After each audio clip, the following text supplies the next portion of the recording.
morning. Good morning. Jori here, or JDub, however you want to call it. A little mini episode, midweek rundown on Jori's 4 stories. Here are a few things I wanted to touch on for this little mini edition. Excuse me. The Jerry Jones-Dak Prescott deal or no deal thing. The one thing I can tell you is Dak will probably not be a Dallas Cowboy for much longer. Because the way they've been treating this man, and he doesn't deserve it personally, but professionally. We all know Dallas is not going to a Super Bowl with that man as a quarterback. If they could, they would have. And it's not necessarily all Dak's fault. It's the Cowboys. They've never done anything since before I was born. So, of course, you got to take that into account. But to sit here and be so wishy-washy outwardly and just keep bumping your gums and you keep just backtracking, what did Jerry say? We went as far as that could take us and da-da-da-da, and we're all in, and I'm not getting any younger, and any of that. Trying to amp up the pressure. You are a part of the problem. And you haven't really made any major changes to really put the fire under everybody's butt, but you're talking.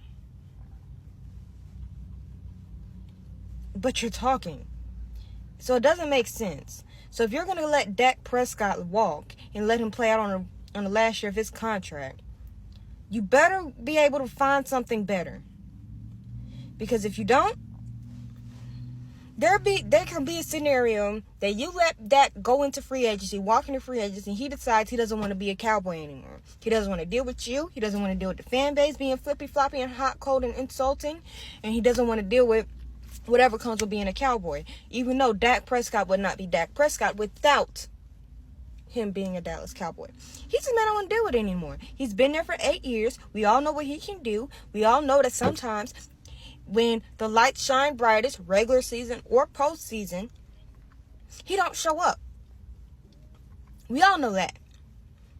But he doesn't deserve the flip-flopping that he gets from his owner. And if he was anywhere else with an owner that is not also going to be the devil on the shoulder, always in your ear or in your head, he might be able to do something worthwhile.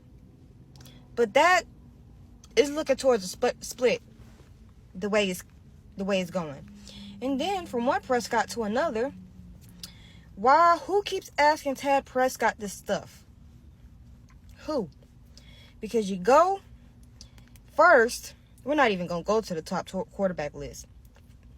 First, we're going to talk about all your tweets and how when City Mama said what she said and then everybody else started piling in on Dak, you said you didn't want Dak to be a Cowboy anymore. I don't know if you're his older brother or his younger brother. And then you went on, after the Eagles trade to get Saquon Barkley, you said the Eagles are the best run franchise. How about them Cowboys? Tad. It's two things that are very important here. And they're both 2-word phrases. Grow up and shut up. Because do you realize that because your last name and people knowing that you're attached to Dak and that you're his brother, people are going to assume that these things are coming from you. Or that Dak shares some type of sentiment. And that may or may not be true. But people are going to assume that. And people are going to read into it. And especially because Dak plays for the Cowboys, it's definitely going to be read into. Now, his top 10 quarterback list.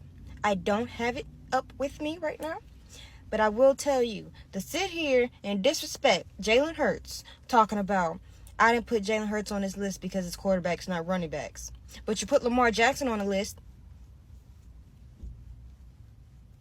And if the Cowboys had a Jalen Hurts type running back, or a Jalen Hurts with the amount of success he's had, they might be closer to a Super Bowl. Jalen Hurts has had more playoffs, more success than Dak Prescott has in a shorter period of time. That's a fact. So I don't know why we're even going there. Jalen's been to a Super Bowl. Dak has never. Couldn't even sniff it. He can't sniff past the divisional. We talking about Super Bowls. Okay. And next little thing before I get ready to get out of here. Well, two more things. Shohei Ohtani and the Pete Rose comparison. I don't want to hear that anymore. I understand it's with the gambling. But if you're not... With me, it's not even just about the gambling. It's about the type of person that Shohei is. Or he would like to... for us to think that he is. And the fact that Pete Rose is somebody who really doesn't care. He doesn't care that we think that he's a scumbag. He doesn't care. Considering that some of the things that he's done in his career that I know about. Let's not get about the extracurricular stuff. Don't put him and Shohei Ohtani in the same sentence. Ohtani, I feel like with this situation, if he really got this money stolen from him, he's a victim. If that part is true, he's a victim of somebody who, if he was friends with, he probably should have let go a long time ago with gambling debts. So I don't think Shohei Ohtani and Pete Rose need to be mentioned in this case. Now, if it comes out something different, I might change my stance. But as of right now, the comparisons need to stop. Period. Now, my Lakers. I know LeBron did what he did last night. I was actually supposed to get this video out yesterday, but I recorded it like 3 times and it deleted it 3 times. So, the Lakers are on a 6 game winning streak. I'm proud of them. They've been learning that for us to be successful, we cannot defer to LeBron James for everything. And that's all I really want. Darvin Ham in the lineups, it is what it is.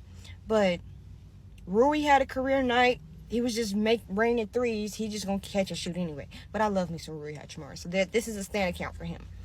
Reeves did his thing. Braun had a triple-double in 3 quarters. Braun is going to get you 25 points. I just don't need him to be the person that's the defer point. We can play with Braun and play through Braun and let him get his naturally and everybody else get theirs. We have to play with our 5, not with our 1 and then the 5 fit in. No. And we saw what Anthony Davis did the other night. So yes, we need to play together as a cohesive unit and be consistent. And this Lakers team is starting to make a push. They're starting to do what they did last year and turn that corner and let them win a few more games. Let them win a few more games. The playoff picture will get very interesting, and I will break that down. Hindsight, I do think Anthony Davis should be Defensive Player of the Year.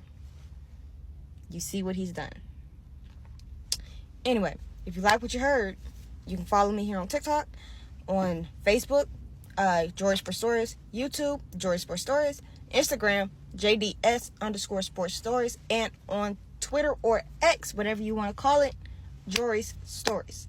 JORISSTORIES.